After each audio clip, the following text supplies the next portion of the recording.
Ótimo, já estamos ao vivo. Boa tarde, pessoal. Sejam bem-vindos.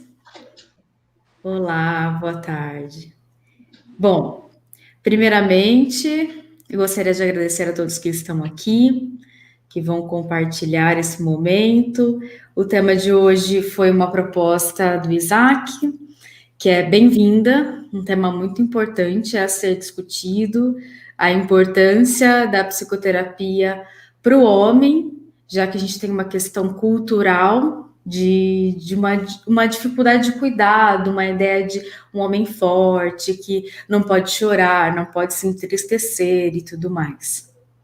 Então, antes da gente iniciar esse fluxo de pensamento, eu gostaria de me apresentar para aqueles que não me conhecem e também vou abrir para o pessoal também se apresentarem. Então, boa tarde. Primeiro, obrigada por estarem aqui, por aceitarem o convite. Para quem está me vendo agora, sou a Jéssica, sou do interior de São Paulo, de São José do Rio Preto. E sou psicoterapeuta e para mim é um prazer estar com eles aqui nesse momento, falando sobre esse tema. Então, eu gostaria, Maicon, que se apresente um pouquinho para o pessoal. Boa noite, pessoal. Meu nome é Michael, como a Jéssica falou.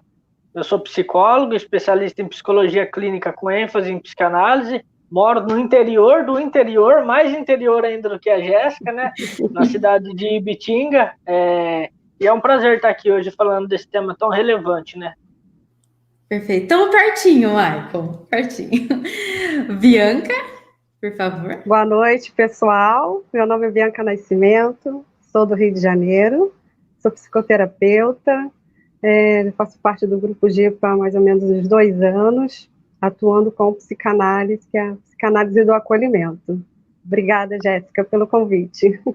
Eu que agradeço. João, se apresente para nós também. Boa noite, pessoal. Eu sou o João. Eu sou aqui da cidade de João Pessoa, Paraíba. Estou começando os meus estudos na psicanálise e também agradeço ao convite, né, de Jéssica por ter me convidado a fazer parte desse tema que é tão importante hoje em dia. Perfeito, muito obrigada. Winnie? Oi, gente, boa noite. Eu me chamo Winnie, sou psicoterapeuta. Estou pertinho de você, João, em Recife. E agradecer a Jéssica pelo convite, né? Vai ser muito bom compartilhar esse momento com vocês. E atuo como psicoterapeuta aí nessa perspectiva da psicanálise do acolhimento, cada vez mais me inteirando e aprendendo. E é isso. Nós que agradecemos. Isaac? Boa noite a todos. Meu nome é Isaac Vitor. Eu estou graduando em psicologia aqui na Universidade de Guarulhos. Moro nessa cidade, aqui pertinho do aeroporto.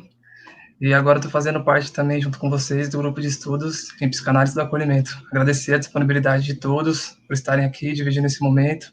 E da Jéssica também por ter aceitado o convite, né? Ter aberto esse espaço aqui para a gente que é tão importante. Sim. Antes, eu quero fazer uma introduçãozinha para a gente começar esse fluxo de pensamento e aí nós vamos deixar a intuição nos guiar, né?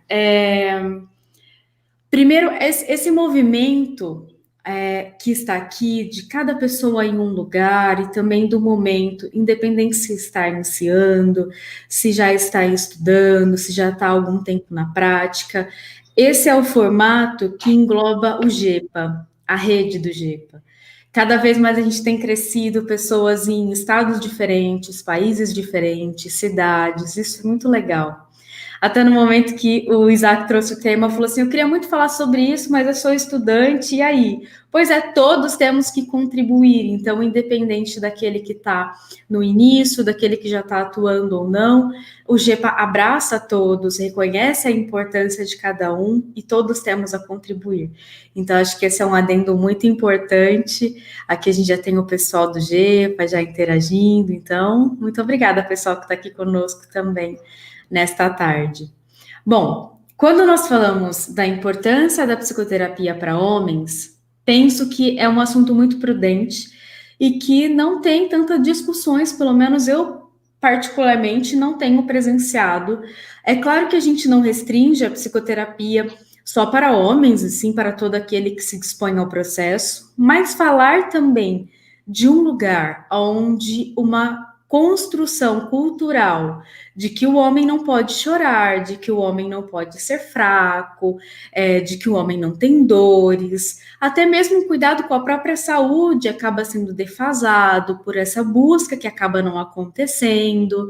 Ainda, por mais que nós estamos em 2020, ainda existe uma cota de preconceito com a procura da psicoterapia, no sentido que, assim, psicoterapia é para doido, né? Só vai lá quem está doente, quem tem problema. E muito pelo contrário. Aquele que consegue entrar em análise é o sujeito mais saudável da sua família. É aquele que está olhando para algo e dizendo, peraí, tem alguma coisa que está me incomodando, tem alguma coisa que eu preciso olhar e transformar. Então, na minha perspectiva, estar em análise, além de ser um ato de coragem, né, de se expor ali, é um momento em que você fica... É um momento que você desconstrói muitas coisas, caso você consiga ter uma estrutura interna aberta para isso. E eu penso que a gente pode começar esse bate-papo pensando um pouquinho na infância de cada sujeito. E desde criança, esse menino, ele já vem com essa coisa de que ele pode aguentar um pouco mais, de que a educação dele tem que ser mais bruta, sabe? Eu não sei se como a gente tem uma diversidade de lugares aqui, a cultura pode sim dar uma variada, mas pelo menos a perspectiva aqui por exemplo, de onde eu vivo, interior de São Paulo, tem um pouco dessa coisa. Não, o menino vai lá, tem que aguentar tudo isso. E para a menina tem um pouco mais de delicadeza. Não estou dizendo que deveria ser delicado para o menino, mas que em alguns momentos trazem muito essa frase: homem não chora, né? E todos nós choramos, porque todos somos humanos, todos vivemos dores e tudo mais. Então, eu gostaria de abrir para que a gente inicie, independente, não precisamos usar uma ordem cronológica, apenas sobre aquilo que toca a cada um, sobre esse movimento de processo analítico destinado aos homens, aqueles que vão estar ali expondo.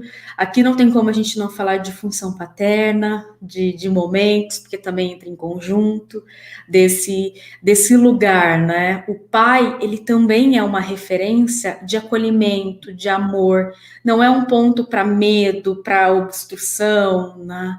O lugar ideal era de afeto, assim como na função materna. Então, deixo agora para que vocês possam contribuir. Assim, Jéssica, pensando... Pode ir, Bia. Vou falar, João? Pode ir. Pensando nessa sua fala sobre a função paterna, né? Porque o homem realmente, ele vem... A frase principal é essa: homem não chora. E aí, por trás dessa frase, vem várias frases destrutivas que vêm se construindo desde a infância do sujeito, para que ele não demonstre sentimentos, para que ele rejeite o feminino. Se ele faz uma atividade esportiva e ele tem uma vontade de cursar música, tocar um violão, isso é coisa, né? Isso não é coisa para homem. Se sente uma dor, se cai, levanta, engole esse choro. Então, uma série de questões aí por trás dessa frase, né? O homem não chora. E a função paterna é uma coisa tão importante, né, na vida do sujeito, porque não é só a mãe, não é só a função materna, né? Não é só ela que vai procurar dar um carinho, um amor, atenção, dar aquele ambiente acolhedor para a criança. O homem também tem esse papel. Agora, eu acho que assim, está se criando, iniciando um movimento, né? Paternidade real, tem várias hashtags aí, está no iniciozinho, né? Graças, né? Que está no iniciozinho, que as pessoas já estão começando a enxergar um pouco esse outro lado, dar uma atenção, dizer o não com limite, né? Não assim, o limite, mas com amor, com cuidado, não com aquela autoridade, né? Que o homem tem que sair, tem que beber todas mesmo, tem que pegar todas, tem que ser forte, já brincar com a criança, dá um soquinho aqui, bate mais forte, homem tem que ser forte. Então, assim, coisas muito complexas envolvendo emocional. No caso do homem já é difícil, mal comparando, né? A mulher, né, vir até o consultório, se propor a um tratamento, o homem tem toda essa gama de questões aí também.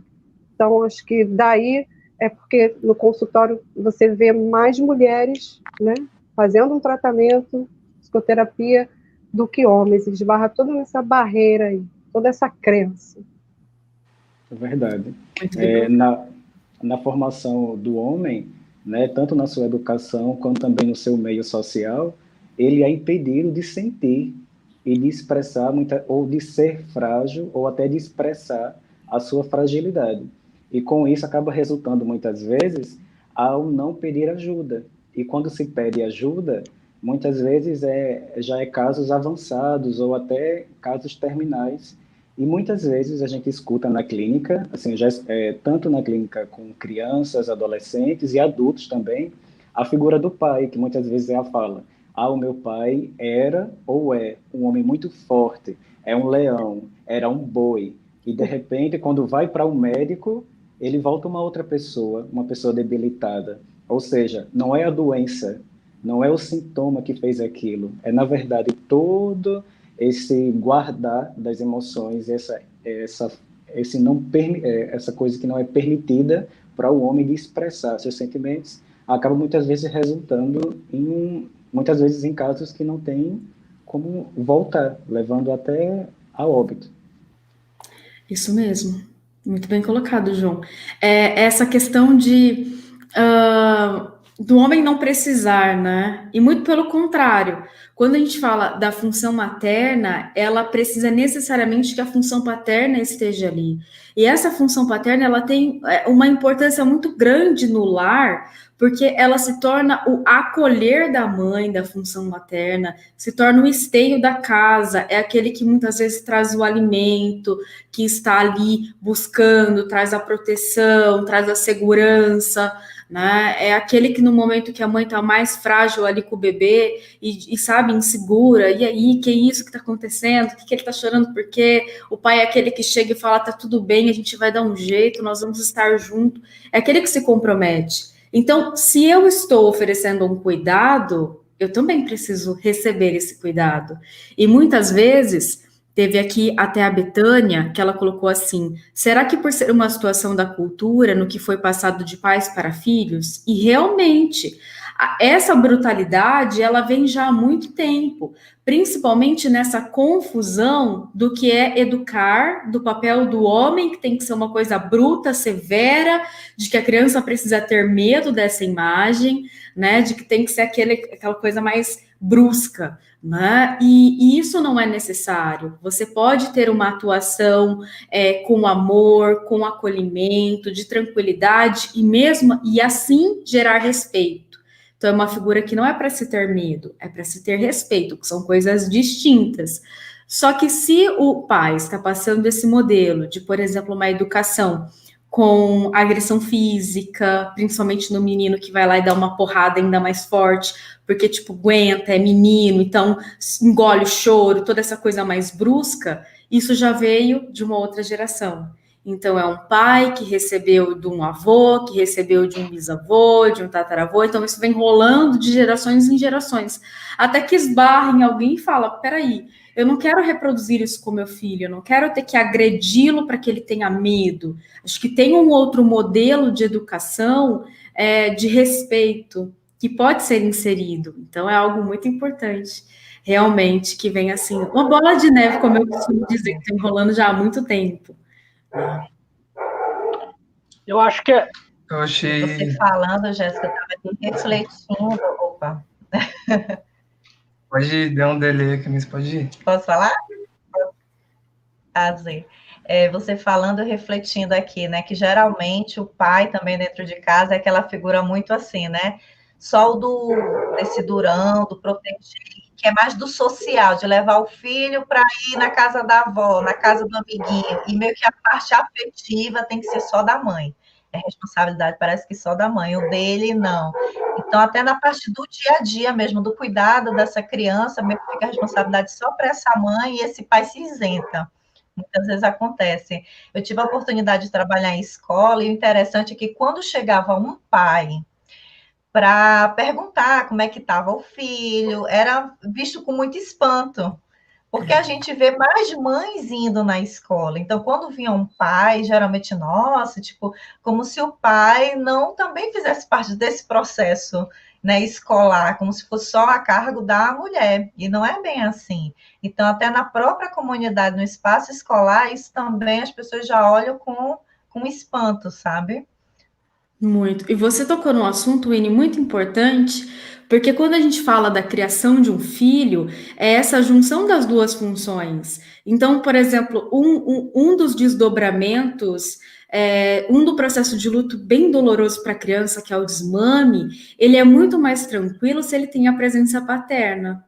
Se o pai entra como essa figura que também coloca para dormir, que também ajuda no cuidado, que também ajuda na comida. Então, a gente está falando de uma função, de um homem que também vai para o processo psicoterapêutico. Ele não precisa ser pai para isso, a gente só está comparando porque o sujeito teve um pai, né? Se ele deu conta de exercer a função, é uma outra coisa. E aí a gente vai conseguir desdobrar, mas olhar para isso é importante. Mas que seja uma figura, não um corpo presente na casa, mas sim uma figura ativa, que esteja ali, que vá para a escola, que ajude. Até tem um momento que a gente fala, é muito mais seguro quando a criança está na escola e às vezes alguém agride ou alguém comete algo, ela fala assim, eu vou chamar meu pai, ele vai vir aqui resolver isso. Porque ele tem essa imagem interna. É diferente de quando ele chega em casa e ele é agredido porque ele não agrediu na escola. Tem essa, não, porque o homem tem que bater, né? Então aí vai tendo essas distorções da masculinidade. Do que é ser um homem? É só aquela coisa bruta, grosseira? Não. Eu penso, é muito. Pode falar. Pode falar, Michael. Eu acho que é muito bacana, né, tudo isso que vocês estão trazendo, porque a gente vê que, socialmente falando, há uma construção bastante rígida, né, da imagem do homem, né? Então, eu acho que isso a gente pode olhar até no próprio reino animal, né? A imagem do macho, né, do alfa, aquele que provê, aquele que luta, aquele que briga, aquele que protege, ou seja, não há espaço para o cuidado, né? Não há espaço para cuidar e também para ser cuidado, né? Então, acho que isso, para nós seres humanos, é uma construção que a gente vem trazendo mesmo, né? Dessa nossa parte animal. Porém, a gente sabe que os tempos são bem complicados, né? A gente sabe que a gente está vivendo numa sociedade onde todo mundo está passível do adoecimento, né? Então, quando a Jéssica falava, né, da questão do interior, das frases do interior, eu lembrei aqui, né, uma frase que eu ouço até hoje, né, principalmente assim, às vezes na escola, quando o pai chega no menino e o menino chora por alguma coisa, ele fala: seja homem, rapaz. Ou seja, não chora, né, não sinta dor. Seja homem, vai para frente, ou seja, vai, para com isso, que isso tudo é frescura, né? Então, são jargões que a gente carrega e que já vai incutindo na cabeça daquele que está em processo de desenvolvimento esse ideal de homem, né? Não chora, não sofra, não perca tempo com isso, né? Simplesmente vá, que é essa a função do homem, né? Visto como uma máquina, né? Só trabalha, faz toda aquela função bruta do processo, é aquela função mais subjetiva, aquela função do sentir, né? É algo um pouco mais complicado. E eu também tenho uma questão bastante importante, né? Que quando a gente fala da questão do homem, eu acredito que todos aqui estão no caminho aí da psicologia, né? Então eu penso que até na nossa própria escolha mesmo de formação, né? O homem, a gente vê que na área de exatas, na área de construção, naquela área bruta, objetiva, né, da ciência, a maioria dos alunos lá que ingressam, eles são homens. Enquanto na área do cuidado, da enfermagem, né, da própria farmácia, na área da psicologia mesmo, enfim, da fisioterapia. A gente vê, na minha turma mesmo, a maior parte era mulheres, né? E quantas vezes, pessoal, eu participei de cursos, né, depois de formado, principalmente, e eu era o único homem da turma, né? Então, eu já fiz cursos em instituições grandes que, assim, tinha 75 mulheres e eu só de homem ali dentro, né? Então, são diferenças bastante gritantes. Qual é a função do homem, né? O homem não tem essa função de cuidar também, como vocês estavam falando, e a gente leva um pouco para o núcleo familiar, né? O homem não cuida do seu filho, o homem não cuida de alguém, o homem não tem essa condição de continência do sofrimento do outro, não, né? Ele só trabalha, ele só faz aquilo que é braçal. E muitas vezes eu já ouvi, depois de formado mesmo como psicólogo, a gente vê um preconceito muito grande, né? Ah, mas você ganha dinheiro na maciota, né? Como se eu fosse homem, eu não tivesse o direito de ter me tornado psicólogo e cuidar do outro, né? Então é algo assim, são questões bastante importantes, né, que me veio aí à mente enquanto vocês falavam. Muito bem colocado, Maicon. Até porque aquela criancinha lá que não pôde cuidar, às vezes, de um joelho ralado, que tá sangrando, tá doendo, teve que engolir o choro e se dar. Como que ele pode se tornar depois um homem que respeita o sentimento do próximo? Né? Até mesmo a questão de uma coisa mais bruta, de menosprezar o sentimento do outro e dizer, não, isso daí é frescura, nada é frescura. E o quanto é importante esse movimento que nós temos aqui de profissionais, também de homens atuando, porque quando a gente fala da clínica, do psicoterapeuta, cada um vai buscar aquilo que se identifica. Então, tem pessoas que vão procurar os homens para serem terapeutas e outros que vão procurar mulheres, mas já não é mais uma referência só de mulher como acolhimento. Até porque a gente tem o início da psicanálise que vem de Freud, né? Que é o segundo, que é o primeiro nome mais importante ali. Nós temos para nós do GEPA, né? Melanie Klein chega como o segundo pelas expansões, mas essa ideia da função masculina em si não ser um ato agressivo é muito importante. Sim, pode ser um ponto de acolhimento, de gentileza, de respeito, e nem por isso está perdendo a sua masculinidade. Eu achei interessante a fala da Bianca também, que ela disse que quando o homem chega na música, né, quando ele vai para essas artes, causa até um estranhamento, né, quando tem essa sensibilidade no homem, é como se o sentimento tivesse interditado, né? O homem precisa ser bruto, precisa ser viril, precisa ser forte, engole o choro. Esses jargões atravessam a nossa cultura e causam malefícios terríveis. Tanto que pesquisando, vi que a Organização Mundial da Saúde, no estudo do ano passado, mostra que 76% dos homens são quem comete suicídio. Olha só que tristeza. Então tem uma discrepância gigante para os homens que procuram serviço psicoterapêutico, que buscam ajuda, que abrem mão, né, da onipotência, de também se reconhecer como um ser humano, e também saber que é importante falar sobre as questões, né? Falar sobre as fraquezas, falar sobre a sua fragilidade que todos nós temos. E a Jéssica falou agora do Bion, eu me recordei que ele ficou em processo terapêutico com a Melanie Klein durante 8 anos. Então, quem cuida um dia aprendeu a ser cuidado, né? E as mulheres ensinam também esse cuidado. O homem aprendeu a arte do cuidar com as mulheres, né? Na minha sala também a grande maioria é do público feminino. Graças a Deus são totalmente acolhedoras, estão numa sala bem legal. Tem poucos homens também e comentam comigo sobre isso, que tem um preconceito também. Tem uma masculinidade hegemônica que ronda o imaginário social, que fala sobre isso, né? Que essa profissão é de mulher, que o homem precisa trabalhar com outra coisa. Então, tem um capitalismo selvagem também por trás, né? Que é o campo do quantitativo, né? A gente precisa estar sempre, para ter sucesso, precisa ter muito dinheiro. Então, a subjetividade acaba Fálico, ficando... né? Sim, precisa ser fálico, precisa ser algo visível ali que está tendo sucesso, e não algo mais modesto também, né? Não sei se deu para entender, se fez sentido para vocês. Total, fez muito sentido. Além disso, também a fala, né, que o nosso colega falou ali, que além do que o Isaac já falou dessa questão do dinheiro, né, tem que trabalhar muito. Se é uma profissão que te dá uma possibilidade de você ter uma flexibilidade, de você trabalhar menos, de você estar mais presente com a família e você ganha uma remuneração legal, não, você trabalha com, né, fala X profissão, isso não. Então você fica de bobeira em casa. Não é dessa forma. Sim. O quanto tem valia quando o casal reconhece que pode transformar. Quando a gente fala de um casamento, de um encontro entre duas pessoas, nós estamos falando de criações diferentes, de movimentos diferentes. E isso gera um choque no início do casal. E esse casal, se vai ter ou não filhos, independente se pessoas vão passar por eles contribuem com as pessoas que o cercam ao redor. E quando É muito diferente quando você vê o casal indo para psicoterapia, em cada um na sua modalidade. Não falo da terapia de casal, mas eu falo cada um se responsabilizando pela sua experiência, pela sua essência. Aí você passa a olhar a ação do outro de forma diferente, você passa a respeitar que talvez aquele ali tenha sido um limite, tenha sido um impasse, que foi uma repetição, que está sendo uma repetição daquilo que ele viveu.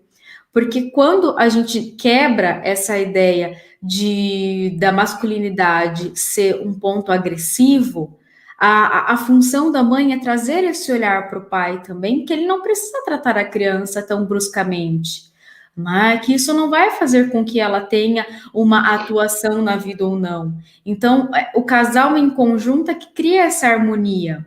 A função materna, ela vem como um representante do mundo interno, e o pai tem uma função muito importante, que é reconhecer os limites, que é da realidade. É o pai que faz esse caminho. Então, assim, não é impor uma realidade, aí seria por medo, mas é um reconhecimento de que, olha, não vai dar para subir aí, porque senão você vai cair, vai se machucar. Isso é uma realidade. Não vai dar para não ter regras dentro de casa, isso é uma realidade. E isso, muitas vezes, acaba, quando se tem uma falha nessa Constituição, quando você vai para análise, você consegue nutrir isso que falhou. Porque talvez não foi possível que meu pai pudesse oferecer isso, e não significa que eu não possa buscar isso na análise.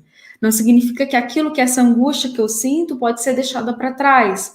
Porque às vezes a gente vê um acúmulo, e eu percebo que quando você vai chegando mais próximo, da velhice, por exemplo, algumas dores que foram acumuladas acabam transbordando ali, situações acabam emergindo porque acumulou por tanto tempo e chega um momento que transborda a coisa toda.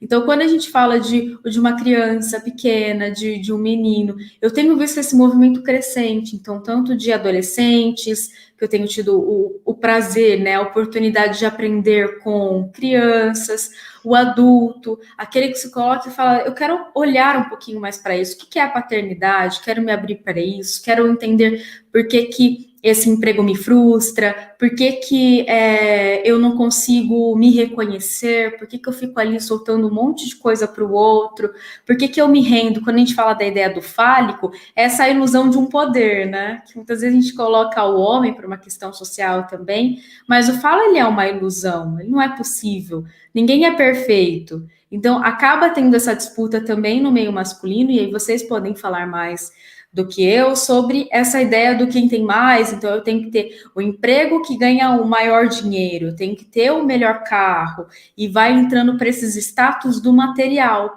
muitas vezes discriminando o lado emocional. Pouco aquele que se gaba de falar, eu tenho uma família em que eu tenho muito amor e tudo mais. A maioria vai para o lance do material. Não, a minha casa é maior. Não, eu ganho tanto, né? Porque é isso que é estimulado. Porque como o emocional é minimizado, então quando aquele vem e fala, para mim é importante estar com a família, isso é menosprezado no meio por essa questão cultural. Isso faz sentido para vocês? Faz bastante, viu, Jéssica? E eu acho que é interessante que essa fala sua me remete de novo ao pensamento lá no reino animal, sabe? Na questão dos machos terem territorialidade, sabe? Ou seja, o maior espaço é meu, você fica com o que sobrou, então essa competição, né, que não tem aquele vínculo, aquela questão afetiva como o ser humano tem, mas é a briga pela posse, ou seja, quem tem mais? Né? Esse espaço é meu, o resto fica para você, senão eu vou lá e tomo também. Então, dentro desse universo animal, há essa briga, né? E quando a gente fala dessa masculinidade, que, no meu entender, ela é tóxica, porque ela só traz prejuízo, né? Quando o homem ele não se permite assumir aquilo que ele sente, ele está abrindo as portas para um buraco muito profundo de sofrimento emocional e psicológico, né? Agora, quando ele se permite, aí a gente consegue encontrar outras questões aí, né, de saúde mental, enfim, vários pontos importantes. Então, acho que é muito bacana a gente pensar sobre isso, né? Do sentir, do se permitir essa questão qualitativa que você traz, de sentir aquilo que eu tenho, de degustar aquilo que eu tenho, de sentir a quem eu sou, de buscar realmente essa autenticidade de quem, né? O que está acontecendo comigo como homem ou como mulher não interessa, né? Mas buscar essa descoberta, né? E infelizmente a gente tem essa da dificuldade, socialmente falando, né? Verdade. Eu pegando um pouco um gancho aí da fala do Michael, já que ele trouxe a questão do reino animal, me veio também a questão das histórias em quadrinhos, que é o personagem Hulk, já que aqui circulou muito a palavra ser bruto, a questão da violência, e eu fui pesquisar um pouco, né, para também trazer, porque as histórias também ajudam bastante a gente compreender um pouco mais, né? Então, o personagem Hulk é um homem que praticamente vive cercado pelo instinto, né, pelo sentimento da raiva. Então, ele não consegue controlar a sua raiva. E quando está com raiva, o que é que externaliza? Os músculos, né? Cresce de tamanho, ficam com a força superior. E uma coisa interessante é que tudo se rasga nele, tudo é parecido, menos o falo. Então, que para a psicanálise, o falo é justamente o símbolo de poder, né? De força também. Então, isso é externalizado na força física e não na questão emocional. E muitas vezes esse Hulk, né, esses personagens aí, está na nossa sociedade também. E muitos homens que muitas vezes acabam externalizando a sua raiva em uma violência doméstica, e muitas vezes em situações de violência que não sabe agir no diálogo, muitas vezes vai na brutalidade mesmo. Então, assim, e voltando um pouco à história, quando o personagem ele vai entrando em contato com outros personagens que vai utilizando os seus poderes, né, a sua força e tudo para ajudar o outro, ajudar a sociedade, ele acaba muitas vezes tendo contato emocional com essas pessoas e utilizando essa força bruta, né, essa raiva, a raiva ela é necessária quando ela é usada em certos momentos, mas acaba utilizando como uma forma construtiva e não numa forma destrutiva, que muitas vezes acontece nos homens. Então acaba muitas vezes agindo pelo impulso de um sentimento que é a raiva e acaba muitas vezes esquecendo do emocional, do diálogo e assim, para terminar, para fechar esse pensamento, o ponto fraco do Hulk é a raiva, mas no decorrer da história, a raiva se torna um ponto forte para ele, quando ele começa a trabalhar esse sentimento e muitas vezes não precisar dela para se transformar. E muitas vezes se transformar sem precisar estar com raiva e destruir, e sim se transformar e construir. Muito bem colocado, João. Muito pontual. Até a Andrea, ela contribuiu aqui. Interessante que o homem pode ter raiva e não pode ter medo, né, João? Disso que ela estava trazendo, que você estava trazendo. Você falando me fez lembrar daquele filminho Divertidamente, que fala das emoções. E quando houve a pane ali na central, que seria a psique, a emoção, né, o controle, quem ajudou a tristeza e a alegria a entrar de novo no controle, na sala de controle, foi a raiva. Então, ali já mostra que a raiva é um sentimento que está em todos nós. Nós nos sentimos feridos. Então, assim, o certo é ter um equilíbrio, é eu permitir que a criança sinta raiva. Porque, normalmente, tudo que a criança sente é minimizado, é oprimido. Então, não pode sentir. Tem que ficar quieto, tem que engolir, tem que ser, né, tipo um robozinho quietinho ali, sem interações. Porque toda vez que a criança tenta expressar aquilo que ela está sentindo, é cortado.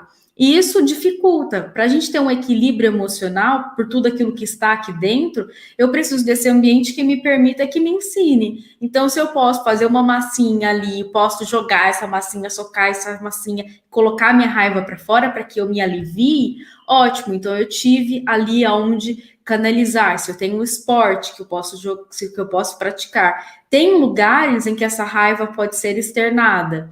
E aí cada um vai sublimar de uma forma. Posso sentir raiva e fazer uma canção. Eu posso escrever uma coisa, a gente produz com coisas, né? Então não necessariamente será uma produção de algo destrutivo. Se eu tenho uma referência de transformação, né? Se eu tenho um acolhimento de que, olha, sinta aí o que você tem para sentir, mas eu tô aqui por perto, aí eu consigo então transformar e ter um certo equilíbrio interno. Jéssica, agora me veio, a gente está falando aqui muito de os sentimentos, né, ruins, né? Medo, raiva, né, angústia, mas também vale ressaltar também que sentimentos também de alegria são suprimidos também, não são reconhecidos, não se pode viver, não se pode comemorar, tem conquistas que para você é importante, mas você não tem um pai que está ali, que está te olhando, que está, né, vibrando com você, reconhecendo as coisas boas que você faz, né? Isso também é muito importante. É muito mais seguro o sujeito quando ele se sente amado pela família, quando ele tem um apoio.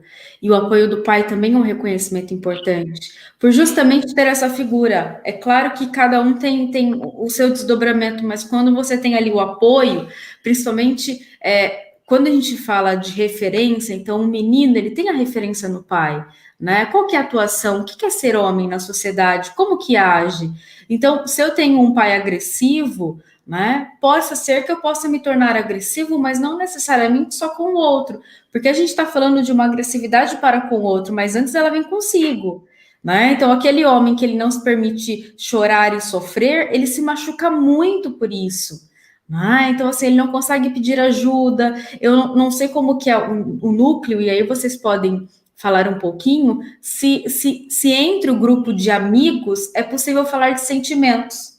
Eu acho que em muitos, pelo menos o pouco de contato que eu tive com alguns, não se pode falar que eu estou sofrendo porque aconteceu tal coisa, né? Isso é meio que fica ali. Então, eu não tenho uma abertura nem com amigos, porque ali já tem aquela disputinha, né? De quem é que tá... Enfim, toda essa questão cultural envolvente. Então, se a criança não tem, chega na adolescência, tem um número alarmante, a gente está falando dessa ideia do falo, e me assustou muito quando eu recebi alguns casos, por exemplo, dessa competitividade de adolescentes que estavam usando estimulantes sexuais para mostrarem que tinham uma certa potência, essa ideia do fálico, né? Então, até mesmo ali, peraí, então eu não posso ter um momento em que a coisa não acontece? Eu não posso estar cansado, eu não posso ter um desarranjo, isso também é natural, mas também tem essa pressão. O homem, ele tem que dar conta de tudo, ele não chora, ele é potente, ele é viril, ele faz isso, ele é independente. Então, muitas vezes ele acaba ficando sozinho, né? Ali, criando cascas, criando barreiras, porque não pode se abrir para o outro. Não pode, como a Bianca trouxe essa ideia da conquista, né? Então, assim, meu filho foi lá e conquistou algo. Poxa, eu vou lá e vou vibrar junto com ele, é uma conquista, tamo junto, sabe? Mas essa coisa de não fala muita coisa, porque senão vai se sentir. Não, eu preciso de reconhecimento. Nós precisamos disso, né? De que o outro venha e reconheça, poxa, que bacana, que bom que você conseguiu fazer isso, tô junto e tudo mais. Porque isso é o que me deixa confiante, né? Isso que nos deixa seguro, independente se somos mulheres ou homens. Isso é só um detalhe em si, né? Ainda mais para o menino que está ali. Porque eu não sei se vocês têm essa percepção, mas às vezes me parece que vem essa ideia, até por uma questão de inveja, de que para o menino ele conquistou algo, aí eu não posso reconhecer aquilo porque ele tem que conquistar algo maior. E se eu reconheço aquilo, ele para por ali, ele se acomoda, sabe? Não sei se essa ideia faz sentido para vocês também, desse reconhecimento. Jéssica, você falou sobre essa questão do falo, e mais uma vez, realmente, na clínica de adolescente, assim, escuta também essa questão da dificuldade dos jovens iniciar a sua sexualidade, já que é cobrado que o homem ele já tem a experiência, e muitas vezes a gente que estuda o comportamento, a gente sabe que na adolescência, né, a saída da infância para a adolescência, tem aquela ansiedade, é algo novo também, né? Então, muitas vezes ele não se permite a questão a questão da impotência, e não é impotência, é a ansiedade mesmo que impede, e muitas vezes esses jovens acabam pegando referência em filmes que muitas vezes acabam ensinando uma sexualidade totalmente bruta e não uma sexualidade afetiva, né? Uma relação afetiva, e muitas vezes o outro é utilizado como um objeto para jogar raiva, ou seja, muitas vezes até o pênis na relação é utilizado como algo que machuca. Então, não algo como que traga algo legal, sabe? Algo afetivo, emocional. Sim. Então, é sempre uma forma de machucar também. Muito bem colocado, João. Também achei que fez bastante sentido. Nesse campo sexual, o quanto que não gera de fantasias né, desde a infância, e que vai passando dos mais novos, os mais velhos vão passando para os mais novos, né, essa violência também, então acaba tendo essa repressão com os mais novos, né, vai passando de um para o outro, atravessa essa cultura e é uma cultura do homem de aço, que não pode mostrar as emoções mesmo, né? Exatamente. Se for falar das meninas, sempre tem que mostrar que pegou quantas, se namorou de noite quantas vezes. É uma coisa assim que acaba ficando banalizado até, né? Que precisa mostrar que realmente é o ser que é potente, que consegue, que não é que dá qualidade. conta de tudo, Não é e qualidade. que precisa sempre. É quantidade. Que não é qualidade. É essa ideia de usar, por Exatamente. exemplo, os estimulantes sexuais, né? Para falar que, nossa, eu fiquei tantas horas e não sei o quê. Para que tudo isso? Mas por uma pressão. E muitas vezes esses adolescentes que estão aí nessa super estimulação, se machucando, porque quando você usa uma coisa que você não precisa, aí que, claro, que você vai ficar ansioso, culpado e vai vir a impotência. Isso faz parte. É uma consequência. Mas são crianças que foram estimuladas pelos pais desde muito crianças, né? Estimulados a ver ali um filme, a já ter o processo de masturbação, a já ter que se tocar, porque tem que ser homem, tem que ser pegador. E peraí, não, né? Não, isso não é sinal de nada. Então, a questão do respeito vem ali, né? Dessa coisa embrutida que não precisa ser passado para o outro, pelas gerações. E sem falar também da fuga, né? Aí... Sim, pode falar, João. Sem falar da fuga, que muitas vezes, como você falou, a questão dos estimulantes, existe também a bebida alcoólica, existe o cigarro, existem os jogos também, que é utilizado como forma de fuga, os exercícios, assim, nas academias é nítido, muitas vezes, o excesso de mostrar algo grande, o músculo, e quando você vai ver, são homens que são praticamente frágeis. Lesionados também, né? Muitas lesões, então... porque assim, é quem pega mais peso, não tô nem aí se eu vou estourar tudo, se eu tô injetando algo, eu só preciso estar ali no... tem muito disso. Em nome de uma invulnerabilidade, o homem acaba se vulnerabilizando, né? Fica até parecendo um paradoxo.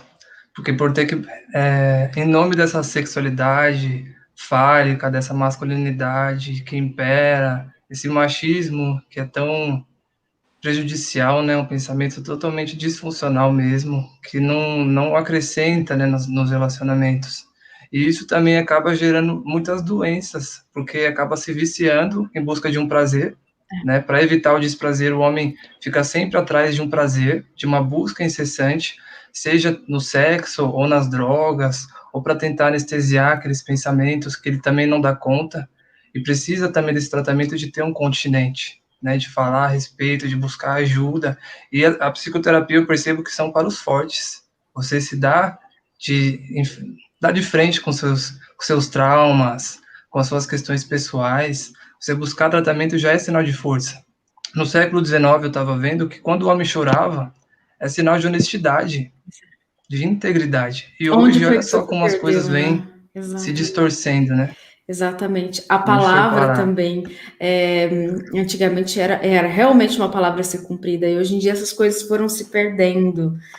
Então, assim, a importância, principalmente porque foi se defasando a questão da família. Então, a família realmente é muito importante, reconhecer esse acolhimento, ter ambos ali presentes, respeito, amor, acolhimento, né, estar junto, vibração, tudo isso faz parte de qualquer desenvolvimento. Então, quando isso não pode estar dentro de um ambiente familiar, ele pode ser buscado num processo psicoterápico. O homem, ele não deixa de ser homem por buscar ajuda, né? Muito pelo contrário, ele se livra dessas entranhas de ter que depender do pensamento do outro, porque ele passa a se reconhecer, ele passa a se responsabilizar pela vida, pelas ações, pelas escolhas. Ele não precisa ser um jogador de futebol, ele não precisa continuar com o emprego do pai, ele não tem que assumir um lugar, né, hierárquico, ele pode ter suas próprias escolhas, ele pode fazer aquilo que ele gosta, né, ele pode ser psicoterapeuta, ele pode estar acolhendo alguém. Então, é um lugar que está ali, está disponível. Né, isso que não minimiza essa ideia um pouco mais machista, né, do que seria. a posição de um homem. Jéssica, essa tua fala me lembrou o que você falou lá no início, de que quem busca terapia não é quem é fraco, né? Quem busca terapia é o sujeito mais saudável da família, porque às vezes você se depara no consultório com um paciente que está ali na sua frente, mas é um bebê de 6 meses, né? Uma criança de 5 anos fazendo birra, uma fase da adolescência que ele não passou, que ele está ali na fase adulta lutando, né? E várias dores, é um processo longo, doloroso, mas que vale a pena. E é interessante que essa construção, quando a gente fala, né, do menino ele nascer, já ter toda essa responsabilização nas costas dele, de ser o macho, de ser o homem potente, de prover a sua própria família e sustentar essa família, toda essa cobrança social, ela faz com que a criança ela tenha um ideal inalcançável, né? Então ela já vai crescendo com o narcisismo aí bem fragilizado. Ou seja, quem sou eu? Eu nunca estou dentro de um ideal meu. Eu sempre estou num ideal que eu nunca vou alcançar. Eu vou ter que suprir a todo tempo essa demanda social, essa demanda que o meu pai incutiu na minha mente, essa demanda que os meus amigos têm ali em comum como ideia, e eu nunca vou alcançar isso, né? Então, já mostra essa criança em busca, desde muito pequeno, não do aqui e agora, não, mas a busca de algo. Você vai ter que ralar, você não vai poder chorar, engole o choro. Vai, se torna homem, vai, seja, se vira, né? Ou seja, o tempo aqui agora do sentir, isso não existe, né? Você precisa ser isso daí, você precisa ser o homem, você precisa prover. Então, tudo isso já cresce já com esse vazio, como o Isaac estava falando, né, na academia.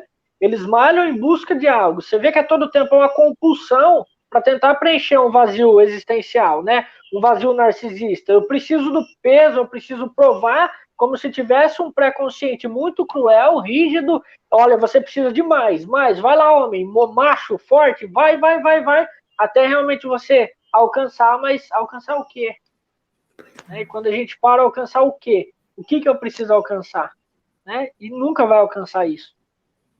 É claro que a gente está falando dos exageros, né? Aqueles que vão pro cuidado, tá tudo ok. Mas a gente está falando de alguém que realmente está se machucando com aquilo, né? Dos excessos. Muito bem colocado, Michael. E na clínica, com crianças, a gente que prepara, né, lá o setting terapêutico, com os brinquedos e tudo, e muitas vezes quando entra um menino, a gente não coloca só carro, coloca também bonecos e tudo. E a gente percebe, às vezes, o medo que esses meninos têm, muitas vezes, de pegar. Tem curiosidade, muitas vezes, de pegar uma boneca, de pegar um boneco, de pegar uma casinha, e muitas vezes eles se sentem reprimidos e não conseguir pegar. E é um processo até que eles consigam pegar, e sem, muitas vezes, e pedem até segredo, né? Assim, não conta para minha mãe, não. E aí traz um carrinho, muitas vezes. A gente percebe muitas vezes na clínica isso também. É verdade.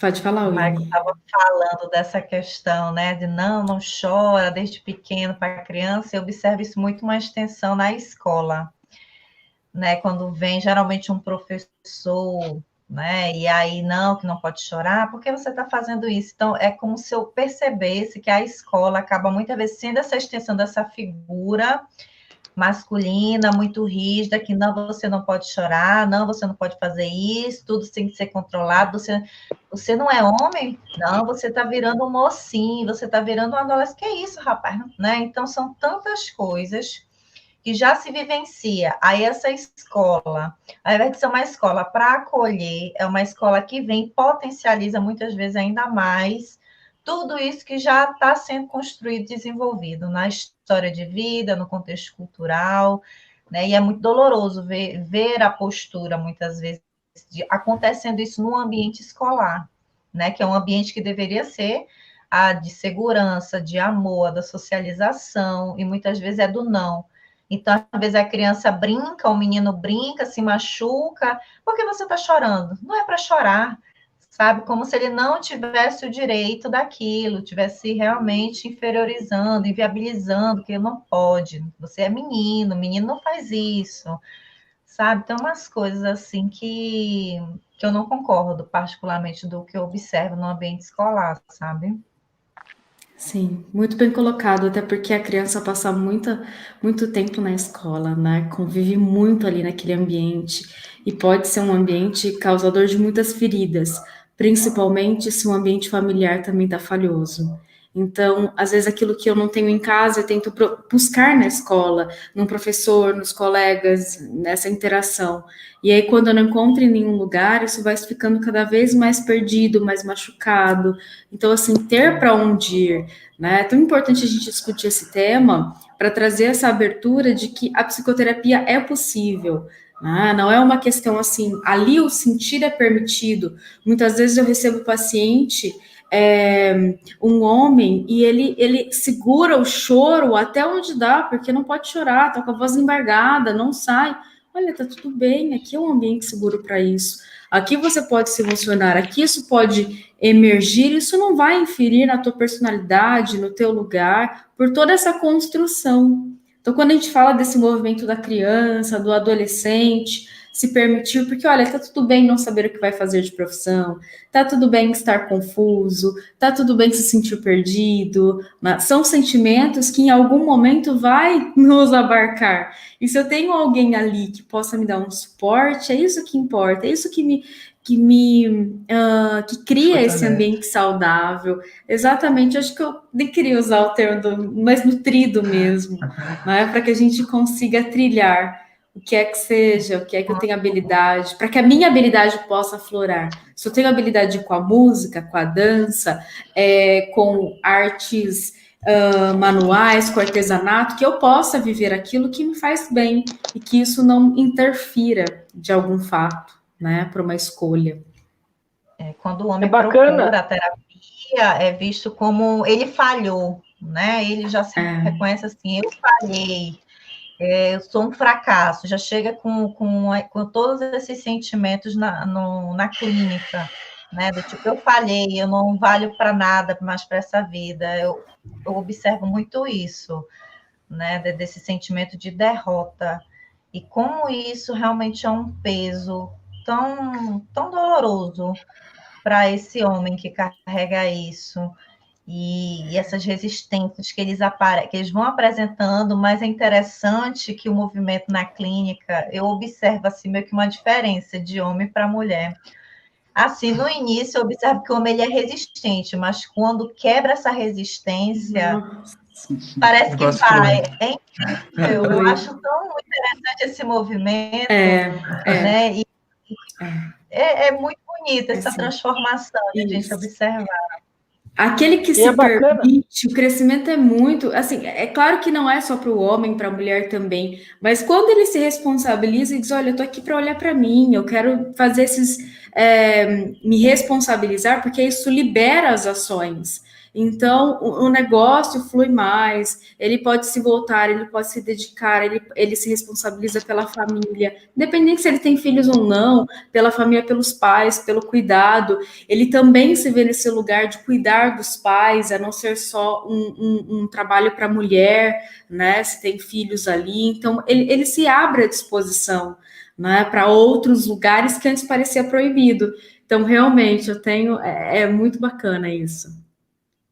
E é legal que quando a gente fala do tratamento, né, que seria o tema, a importância da psicoterapia para homens, a gente fala do terapeuta, a gente está falando sobre funções, né?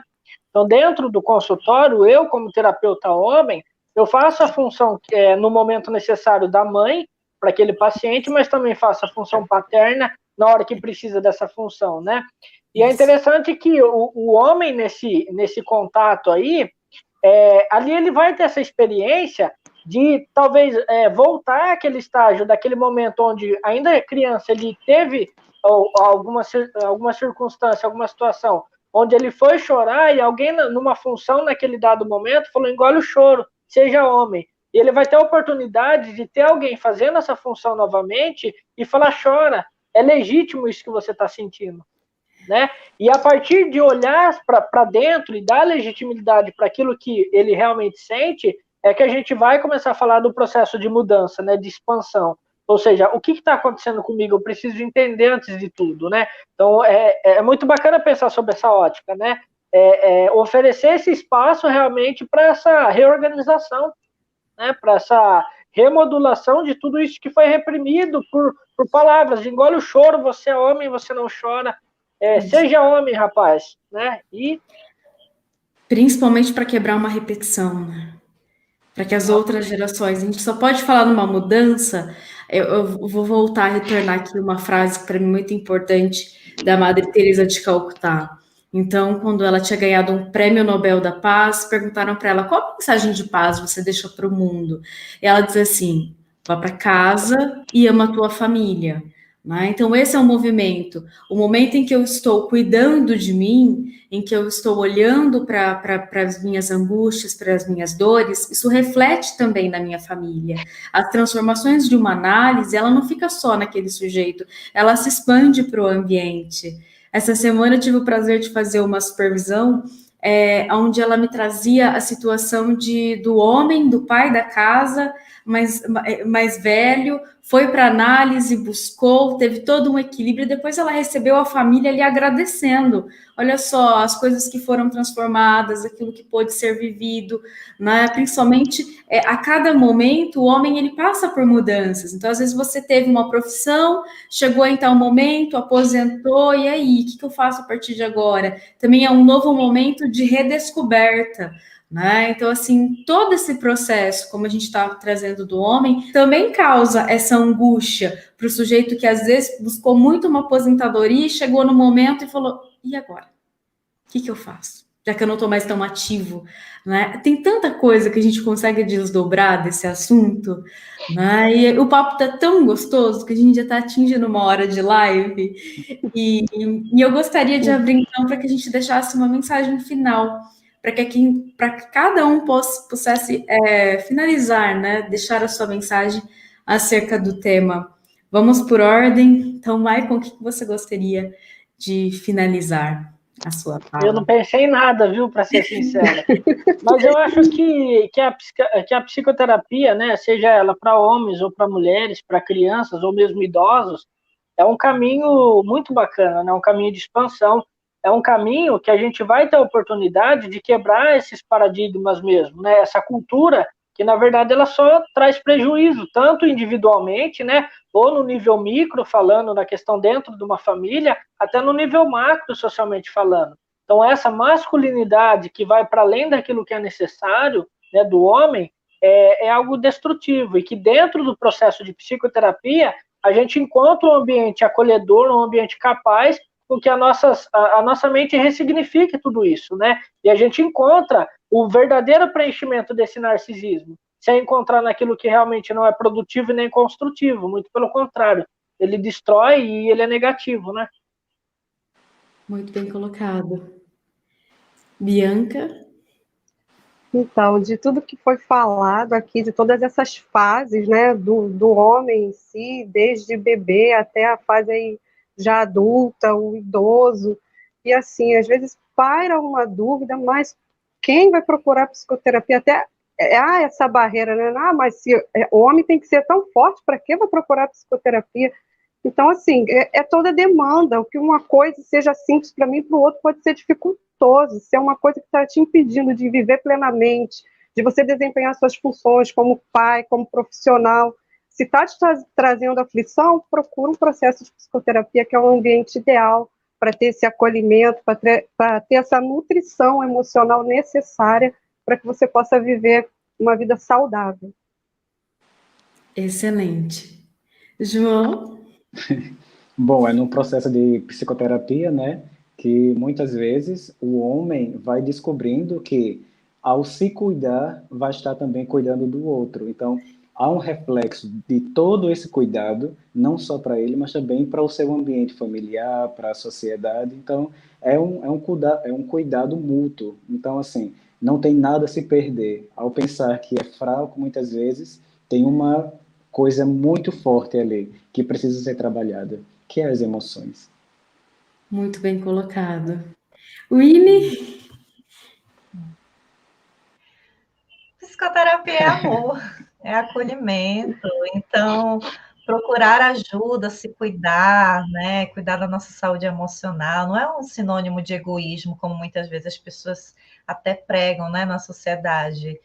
E aí isso só fortalece também esse homem não procurar ajuda, muitas vezes, porque você está sendo egoísta, e não, né? Um ato de cuidar de si, como o João colocou, é um momento de amor para você realmente ir se amando, que aos poucos esse amor vai se expandindo para o seu ambiente. Então, a psicoterapia é amor que transforma a nossa qualidade de vida, transforma nossas relações, ela é a base. Muito bem colocado. Isaac? Bom, eu acredito que é necessário desvincular o ser homem dessa violência, aproximar realmente do campo das emoções, sentimentos, como um ser humano integral, e não apenas nesse lado bruto, nesse lado que precisa mostrar uma fantasia, né, uma ilusão, e o homem acaba vivendo, né, isso que é triste, né, essa coisa que vai passando transgeracional, né, que a gente falou agora há pouco, e enxergar a psicoterapia não apenas como um sintoma, mas como algo que promove a saúde, que pode refletir em várias esferas da vida e dos relacionamentos com a família, no emprego, com todas as pessoas, que é isso que a gente precisa promover, né? Regar e Muito, elaborar. muito bem colocado, assim, cada fala foi muito pontual. E para finalizar, o processo psicoterapêutico não é de dependência, ele é uma ponte, é algo que vai te levar para um outro lugar.